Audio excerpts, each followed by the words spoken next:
It's no easy task being in the military, and just making it in is a whole other can of worms. Good luck trying to even qualify for certain military branches. Here, we're going to be looking at 10 of the most extreme and difficult military training programs. What's happening in FTD Facts family? Right, Kenton here. Yeah, this one's going to be intense. We got 10 to look at, so let's jump in. Number 10 leads us to the People's Liberation Army. When it comes to being the best in a military force as large as China's, you have to be very impressive. The Chinese army has a challenging 17-step obstacle course that includes swimming, climbing, and most notably, leaping over or even through flaming objects. Even if you perform perfectly and are in excellent physical shape, this training program is designed to push you to your very limits. During one part of the exercise, recruits must hold their breath underwater for a full minute. And if they try to raise their heads, their superiors will dunk them again. And this lack of oxygen can lead to intense muscle cramping. From there, we move on to the National Security Guards at number 9. In the area surrounding Bangalore, India, various organizations within the armed forces use a particular test to determine the suitability of prospective soldiers. This test goes beyond the typical dangers of the jungle, as candidates are given only a day's worth of food and water. Now, this is just the initial test for India's Special Anti-Terror Unit. Some individuals are so determined to join the NSG, the National Security Guard, that they intentionally do not consume all of their rations in hopes that this is going to impress the evaluators. In one instance, an Italian trainer subjects potential recruits to beatings by locals as an endurance test. Not sure why an Italian is used to train Indians, but either way. Another method involves trainees having to demonstrate their marksmanship while being intoxicated, and this is to simulate the challenges of firing under unfavorable conditions. Spetsnaz comes up next. The training process for Spetsnaz, Russia's special forces, spans about 5 years. And the initial 5 months alone, they are intentionally designed to push recruits to their limits, breaking them down physically as well as mentally. However, this challenging phase is followed by a rebuilding process, shaping them into soldiers who are willing and capable of executing the organization's tasks. Spetsnaz operatives, they have the privilege of choosing their own non-commissioned officers from within their ranks though, so it's a little bit different from the usual practice of superiors making these selections during the review process. In at the number 7 spot, we have the Special Air Service. The Special Air Service Regiment, or the SASR,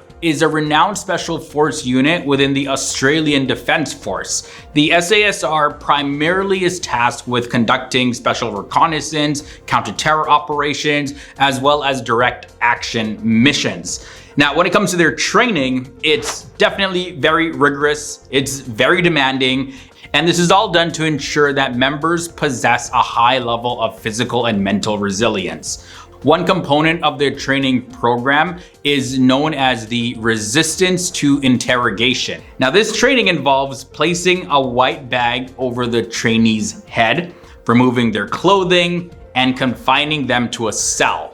The trainee is subjected to prolonged periods of stress positions as well as sleep deprivation. Coming up next is the Shayetet 13. Israeli Shayetet 13, often referred to as S-13 or simply Shayetet, is the primary special operations unit of the Israeli Navy. Shayetet 13 is known for its exceptional combat capabilities and operational expertise. The unit specializes in maritime counter-terror, hostage rescue, reconnaissance, sabotage, as well as intelligence gathering missions. Throughout a span of 20 months, individuals are required to undergo comprehensive training encompassing various skills, including navigating frigid and obscured underwater environments, engaging in paradrop missions, as well as mastering demolition. Upon successfully completing this training, individuals are subsequently assigned to specialized operations such as air, sea, or land, based on their proficiency. Next up at the number 5 spot, we have the Special Warfare Command. If you can't stand the cold, like just thinking about these soldiers in South Korea enduring the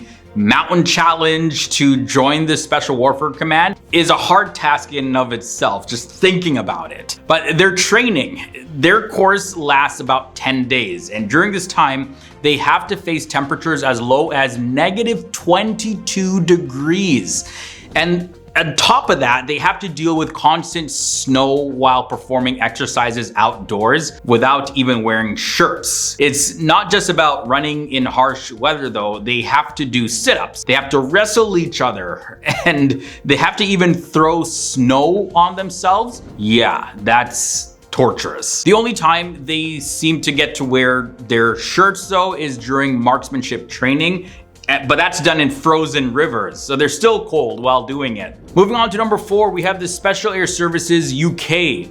Aspiring SAS members are dropped in a remote location and given the task of covering 40 miles in just 20 hours. They have to carry a heavy load of 60 pounds, including a rifle, and survive with only a bottle of water for sustenance. Also, their uniforms and boots are intentionally chosen to not fit properly. Even for those who manage to reach the target within the given time, there's still an additional task of completing a 4-mile run in just 30 minutes. It's reported that between the years 2000 to 2015, 125 potential recruits lost their lives during the SAS training process.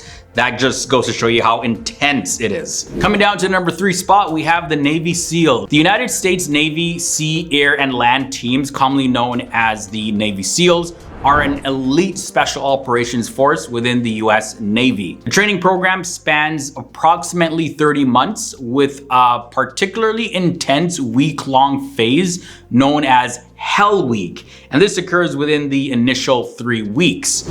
During Hell Week, aspiring SEALs endure an overwhelming amount of physical and mental hardship concentrated into this intense period. Operating on a mere 4 hours of sleep, candidates must endure 5.5 days of enduring constant mud-soaked conditions in cold weather, engaging in rigorous training exercises along coastal environments, paddling, participating in extreme physical activities, and battling extreme fatigue to remain awake. Also, their trainers employ tactics aimed at trying to get them to quit. So they mock them and tease them. And less than 25% of people complete Hell Week. And from there, over 2 more years of training is required, but it's definitely not as intense as this initial period. Coming down to number 2 spot, we have the Special Service Group. The SSG trainees, they undergo rigorous training that focuses on physical fitness, marksmanship, combat diving, as well as airborne operations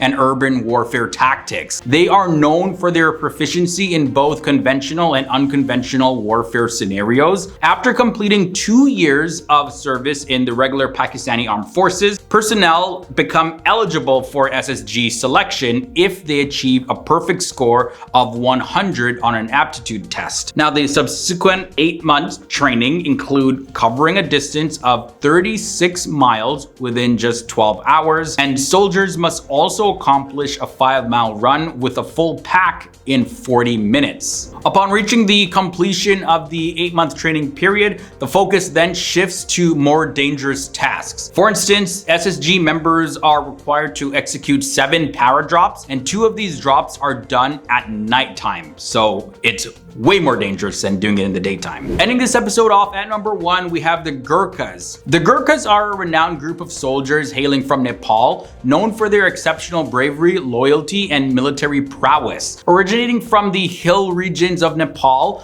GURKHAS have served in the British Army and the Indian Army for 2 centuries. GURKHAS are highly regarded for their combat skills, discipline, and determination, and are also known for their very distinctive curved kukri knives. Gurkha recruits face the challenge of running 5 kilometers while carrying a weight of 25 kilograms, and this demanding run includes a 400-meter ascent along an incline, navigating rocky and dusty terrain.